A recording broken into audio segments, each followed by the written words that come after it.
It was a victory day, unlike the country is used to. A scaled-back parade in Moscow on Russia's most revered national holiday, a day when the city usually swells with tens of thousands of people and the streets are filled with music, banners, and the hard, precise step of marching troops. This year, the spectacle was smaller, the hardware fewer, the mood more cautious. For one narrow, immediate reason, a 3-day ceasefire that both sides agreed to, calculated at least in part to allow the Kremlin to mark the day without the persistent fear of drone attacks. Leaders say these pauses can be humanitarian, procedural, or tactical. In this case, the ceasefire coincided with a deal that reached beyond a brief pause in fighting. Under terms brokered by the United States, each side agreed to swap roughly 1,000 prisoners, a massive, costly exchange that underscored both the human toll of this conflict and the political calculus behind any interruption to it. For many, the deal was a rel. On a small scale, families on both sides briefly pulled a breath that had been held for far too long. We have a little period of time where they're not going to be killing people, and that's very good, one voice said, the double emphasis betraying both the fragility of the moment and the hunger for any respite from violence. It was a sentence that captured the bewildering simplicity of the hope, not victory, not reconciliation, just a pause in killing. Still, leaders on both sides used the ceasefire to make different claims. In Moscow, President Vladimir Putin was able to focus attention on the parade and the symbols of state, banners, music, and the curated display of military pride, while much of Russia's military hardware remained deployed elsewhere, engaged or staged in other theaters. In Ukraine, President Volodymyr Zelenskyy traveled to the front lines to thank soldiers, including members of the country's 20th Army Corps, for holding ground under relentless pressure. Zelenskyy spoke, as he so often does, of the need for something more enduring, a political and practical mechanism that would deliver a permanent ceasefire or at least a durable reduction in bloodshed. But among the people who live with the daily calculus of danger, hope was thin and skepticism thick. A ceasefire is unlikely. I don't really believe it, a resident said plainly, a sentence that cut through diplomatic language and official communiques. The sentiment was echoed by others. Over the past 2 months, the attacks have constantly intensified. It will stay the same. Living has become very dangerous because of shelling and especially because of drones. These are not abstract fears. They are reports from the front lines of daily life.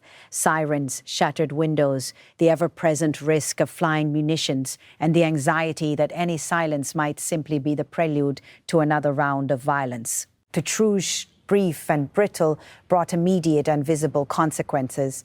It allowed some families to breathe.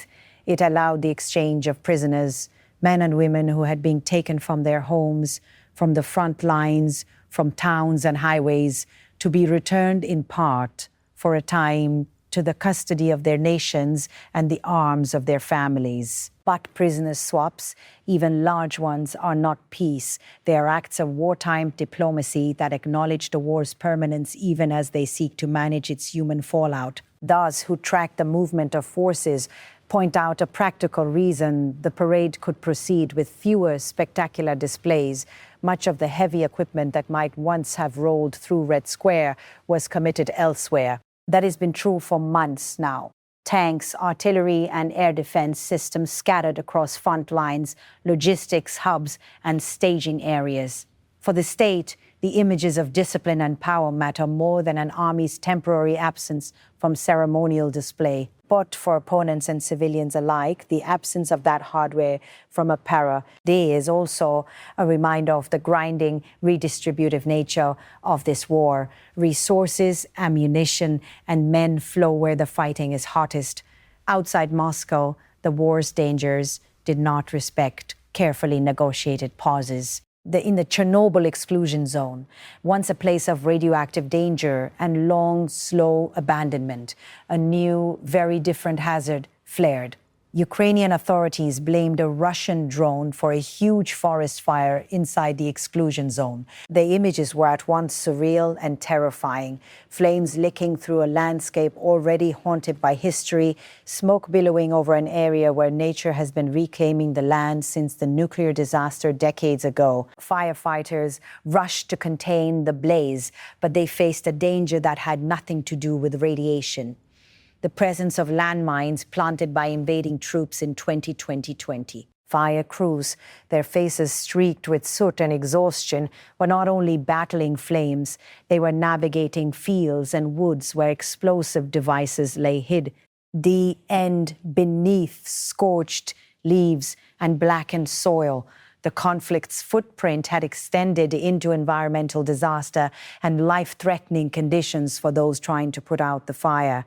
The fact that firefighters were forced to confront both burning trees and the risk of mines put a human and moral pressure on the situation that couldn't be soothed by a 3-day break in hostilities. For people who live in contested zones, the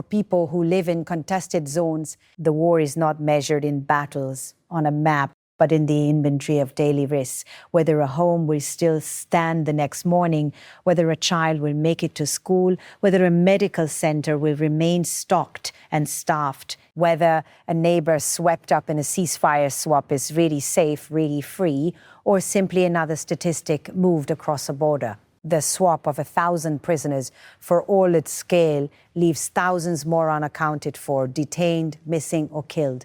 It delivers relief to some families and prolonged grief for others. International actors, diplomats, mediators, and third-party states walk a narrow line. They broker swaps, monitor pauses, and press for humanitarian corridors, but they lack the means to enforce peace. Ceasefires that are not rooted in a durable political settlement are always vulnerable to rapid collapse. And even when fighting pauses, the consequences of months and years of combat, minefields, destroyed infrastructure, displaced populations remain shaping lives long after guns fall silent. Inside the cities and towns closest to the front, residents describe life in blunt terms. The rhythm of daily existence has been warped by air raid warnings, by the need to plan each movement around the possibility of attack, by shortages of fuel and medicine, and by schools and hospitals forced to operate in damaged buildings or improvised shelters.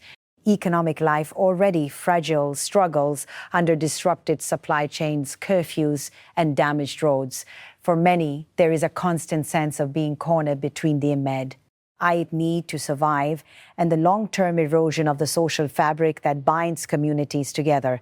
Soldiers on both sides carry similar burdens.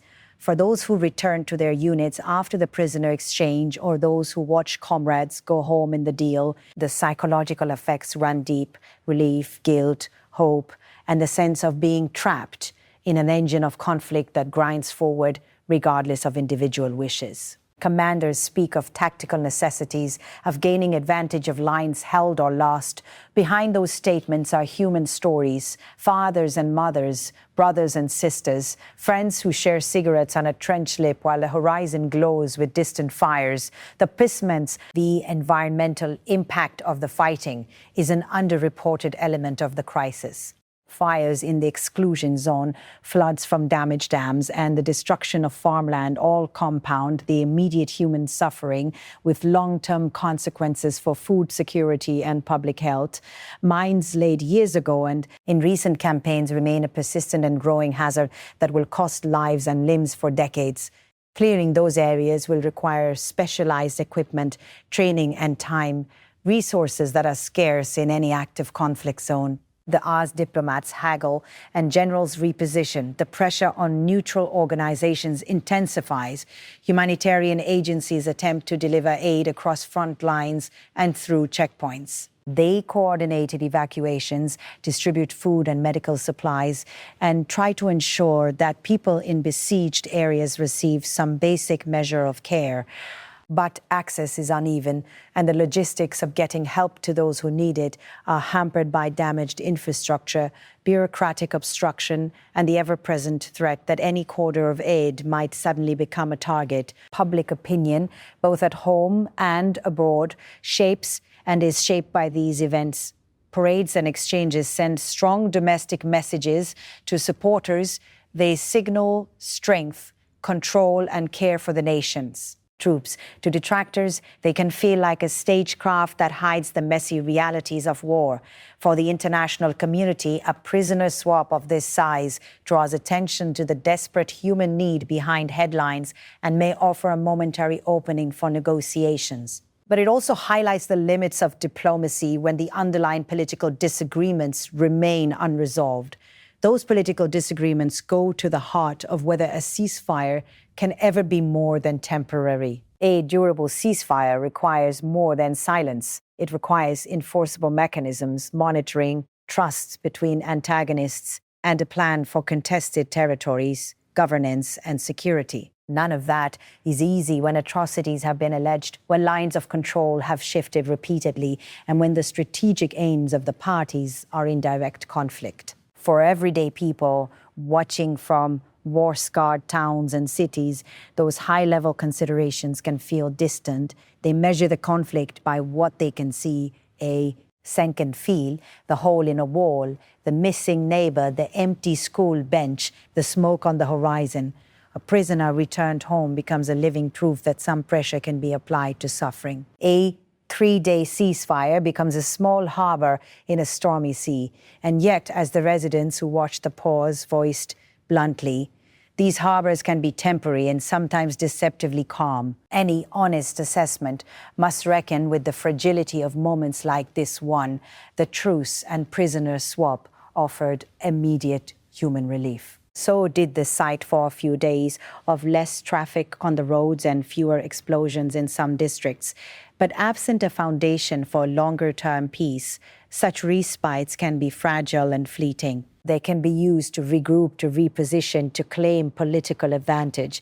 Or they can be the first steps towards something more durable if diplomatic momentum, political will, and the painful compromises required can be mustered. As the smoke cleared over the exclusion zone and fighters cautiously declared areas safe enough to begin assessments. The larger questions returned. Who will take responsibility for the ecological damage? How will communities be supported to rebuild? How will families of the missing find answers? And what happens when the 3 days end and the formal pause closes? War, in the end, is the accumulation of countless individual decisions and tragedies. A parade scaled back for safety, a swap that brings someone home, a forest burning in a place already scarred by catastrophe, a child who no longer goes to school because the route has been shelled. Each of these carries its own story, and together they form the ledger of human cost that any future peace will have to acknowledge and address. For the families who saw a loved one arrive back at a train station, the swap was nothing short of a miracle, however incomplete. For those who stood in fields blackened by fire, it was another reminder that the war touches every aspect of life. And for those who watched the parade from afar, the images of state power could not mask the daily calculation people make between hope and survival. The pause is ending. The truce will close. In the days ahead, the actions of commanders and the choices of politicians will determine whether a temporary silence becomes a pathway to talks or whether it becomes yet another interlude before new rounds of fire. For now, the brief respite has offered a small but deeply human thing: time to grieve, time to mend, time to remember the cost, and to ask what kind of future can be built from the ruins of the present.